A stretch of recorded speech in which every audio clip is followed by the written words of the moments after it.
आहा महाराज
जवाब दिया बाबा मेरी प्रजा को कभी दुख नहीं देना।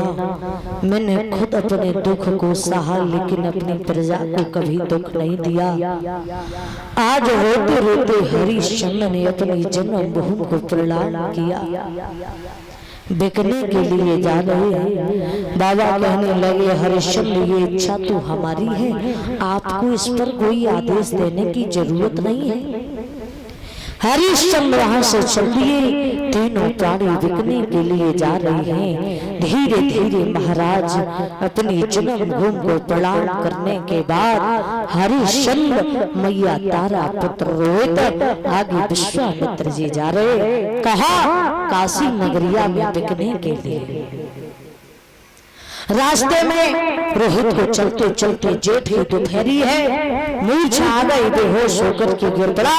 तारा ने देखा कि मेरी गोदी का खिलौना जा रहा तो आवाज लगाई है स्वामी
जवाब दिया तारा, मुझे सत्य धर्म की कसम है, मुझे एक घूंट पानी नहीं पिला सकता। विश्वामित्र कमंडल को लेकर के आए, बोले पानी पी लो। जवाब दिया रोहित ने, हे नाथ आप बड़े ही ज्ञानी हैं, तो हमें पानी की जरूरत नहीं, हम खुदा ही पानी रोहित खड़े हुए। तीनों प्राणी काशी नगरिया में चलते चलते पहुंच गए। पैरों में छाले पड़ गए। मैया तारा के नेत्रों से आंसू निकलते जा रहे, मैया बराबर चलती जा रही। क्यों? धर्म की बात आ रही। काशी में जाकर के पहुंचे तो आज उसी समय काशी में आवाज लगाई है कि अरे काशी के लोगों, किसी को 3 प्राणियों की जरूरत हो तो मेरे पास 3 प्राणी हैं जिनका मोल है 20-20 बार सोना। आज उसी समय महाराज वो तीनों प्राणियों को लेकर के चले ही हरिश्चंद्र, तारा पुत्र रोहित। एक ब्राह्मणी आई जिसने मैया तारा का मोल किया। कि काशी की बीच डगरिया में कीमती हुई कीमती हुई।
आज तीनों प्राणी बिक गए।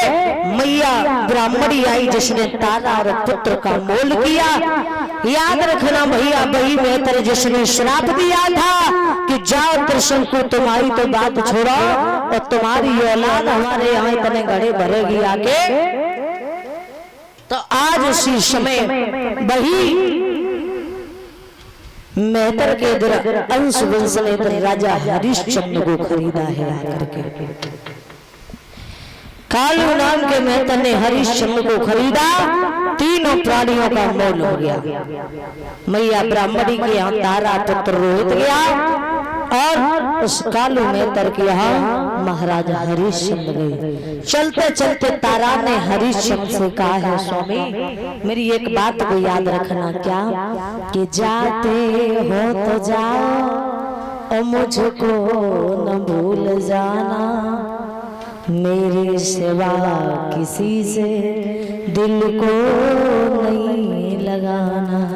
क्यों? तुम हुए पति मेरे ऐसे जो बेचिए घर वाली, हंस रही है दुनिया सारी, मेरी उजड़ी गई फुलवारी।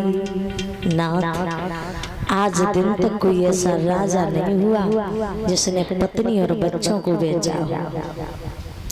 तुम्हारे पीछे ये तारा बिक रही है, याद रखना इस तारा के सिवा किसी और से प्रेम नहीं करना। हरिश्चंद्र अपने उधर चले गए। मैया तारा ब्राह्मणी के यहाँ चली आई। मैया ब्राह्मणी के यहाँ भोजन बनाने का काम करती, हरिश्चंद्र पानी भरने का काम कर रहे। धीरे धीरे 27 दिन हो गए, हरिश्चंद्र ने भोजन नहीं किया, शरीर जर्जर हो गया। जैसे ही हरिश्चंद्र भोजन करने के लिए बैठते, वैसे छलिया विश्वामित्र आकर के आवाज लगा देता, हरिश्चंद्र थाली को उठा करके दे देते हैं। बारे आज उसी समय महाराज हरिश्चंद्र घड़ा भरने के लिए जब पहुंचे, जवाब दिया जाता हरिश्चंद्र ने गंगा में से घड़ा भरे थे, लेकिन नहीं, प्रमाण दिया जाता है कि हरिश्चंद्र ने एक सरोवर में से घड़ा भरे थे। कहा काशी नगरिया जो थी ये भोले बाबा की त्रिशूल के ऊपर बसी हुई थी।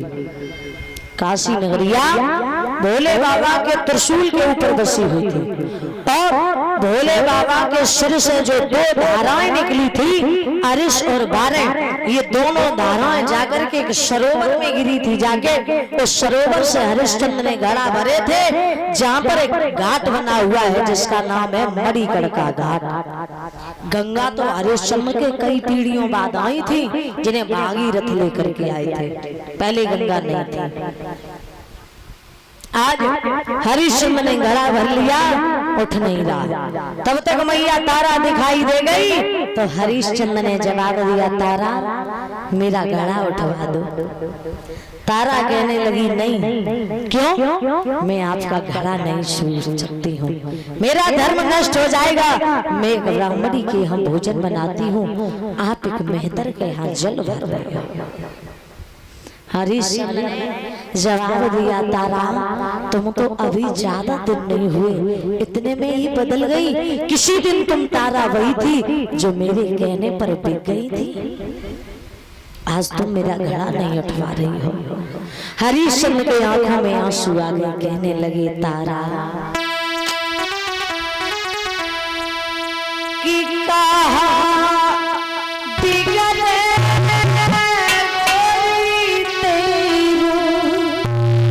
तारा की कहा बिगड़े गोरी तीरो, रानी बेटे सारो है।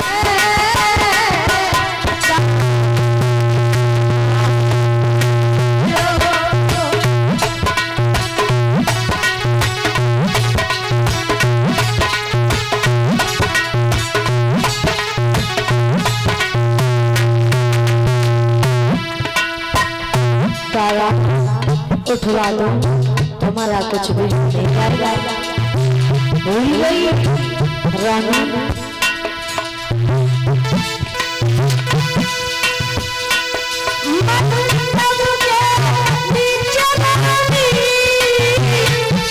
क्या कसम उठाई, तारा क्या भूल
आज उसी समय तारा ने कह दिया नहीं, क्यों, मैं आपका गला नहीं छू सकती हूँ। हरिश्चंद्र ने जवाब दिया, तारा मुझे 27 दिन हो गए, मैंने भोजन नहीं किया। तारा कहने लगी, मैं आपको उपाय बता रही हूँ, क्या आप इस जल में गहरे घुस जाओ, नीचे से जोर लगाओ तो ये घड़ा उठ जाएगा।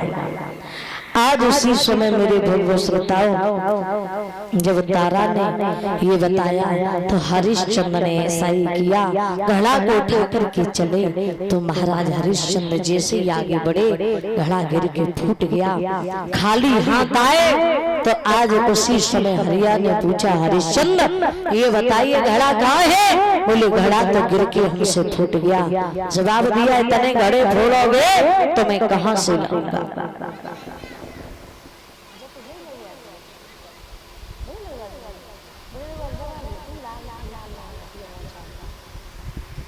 बोलिए गुरु भगवान की। आज मेरे भैया उसी समय